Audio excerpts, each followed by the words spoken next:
నమస్తే. ప్రపంచవ్యాప్తంగా భారతీయుల మీద, ప్రత్యేకంగా హిందువుల మీద విపరీతంగా దాడులు పెరిగినాయి గత 3 సంవత్సరాల నుంచి ఈ రకంగా దాడులు పెరగడానికి బోల్డ్ మనకి ఉదాహరణలు కనిపిస్తున్నాయి. మ్యాన్హట్టన్లో ఒక హిందువు మీద బ్రౌన్ పర్సన్ అని చెప్పి ఒక ఇంగ్లీష్ అతను అమెరికన్ వీడియో రికార్డ్ చేస్తూ దాడి చేయడం జరిగింది. అది మనం వీడియోస్ అన్ని చూసాము. నిన్న మొన్న ఒక బ్రిటిష్ యూకేలో ఒక బ్లాక్ హరే కృష్ణ హోటల్లోకి వెళ్ళి అక్కడ ఇది వెజిటేరియన్ హోటల్లో ఇక్కడ చికెన్ దొరకదా అని చెప్పేసి తను తెచ్చుకున్న కేఎఫ్సీని వాళ్ళ ముందర తినడం చేశాడు. అందరు కలిసి వెళ్ళగొట్టడం కూడా జరిగింది. తర్వాత ఈ హరే కృష్ణ స్టాఫ్ అంతా కూడా ఆ పర్టికులర్ కేఎఫ్సీ ముందరికి వెళ్ళి హరే కృష్ణ భజన చేశారు. భజన చేస్తే ఆ కేఎఫ్సీ ఓనర్ కూడా వచ్చి వీళ్ళతో జాయిన్ అయ్యి హరే కృష్ణ భజన చేశారంట. సరే, దాడి మాత్రం ఇట్లా జరుగుతుంది. ఆస్ట్రేలియాలో మీరు గమనించి ఉంటారో లేదో, స్వామి నారాయణ్ మందిర్ మీద కూడా దాడి జరిగింది. చాలా పెద్ద యాజిటేషన్ కూడా జరిగింది. అక్కడ ఖలిస్తానీ తీవ్రవాదులు వచ్చి చేశారు అని అంటున్నారు. మొత్తానికైతే దాడి జరిగింది. యూరోపియన్ కంట్రీస్లో కూడా, మీకు యూరోప్లో జర్మనీలో ఒక యాత్రికుడి మీద, యూట్యూబర్ మీద దాడి జరిగింది. అతను రికార్డ్ చేసి మనకి యూట్యూబ్లో కూడా అతను పోస్ట్ చేయడం జరిగింది. ఇట్లా మీకు ప్రపంచవ్యాప్తంగా దాడులు విపరీతంగా పెరిగినాయి.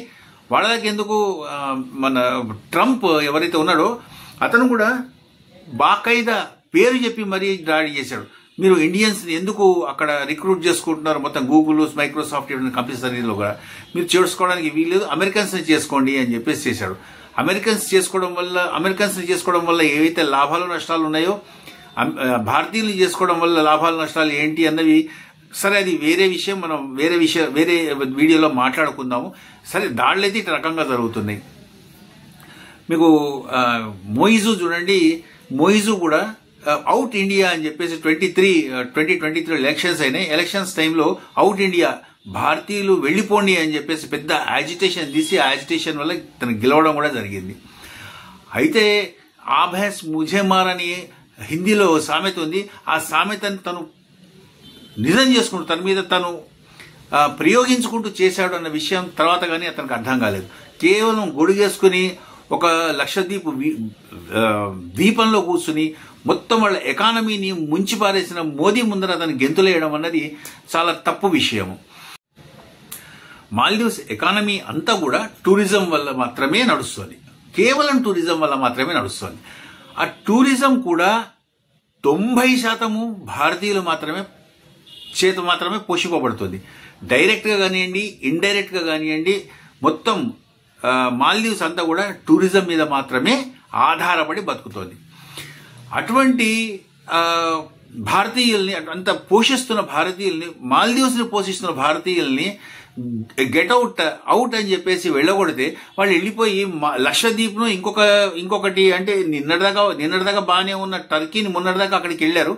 టర్కీకో ఇంకో దేశానికో వెళ్తే సింగపూర్కో ఈ రకంగా వెళ్తే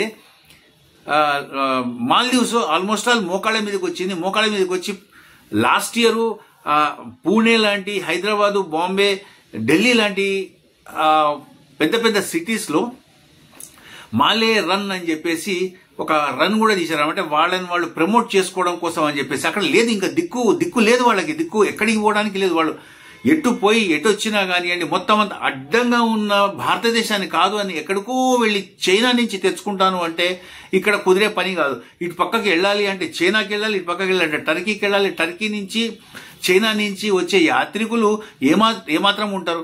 ఇంకొక వ్యవహారం అక్కడ చేయడానికి ఏమాత్రము లేదు. అది చేస్తే కనుక చేపలు పట్టడం, చేపల వ్యవసాయం ఏది ఉందో అది మాత్రమే చేయగలుగుతారు. చేపల వ్యవసాయం మనకి చైనాలో కూడా ఉంది, ఇంతకన్నా బాగుంది. అక్కడ భారతదేశంలో కూడా కావాల్సినంత ఉంది. ఎక్స్పోర్ట్ చేయగలిగింది వాళ్ళ కేవలం చేపలు మాత్రమే. ఇంకొక పరిశ్రమ అక్కడ డెవలప్ కావడానికి లేదు. ఎందుకంటే చిన్న ద్వీపాలు బోల్డ్ ఉంటాయి కాబట్టి ఆ రకంగా చేయడానికి ఇంకొకటి అవకాశం లేదు.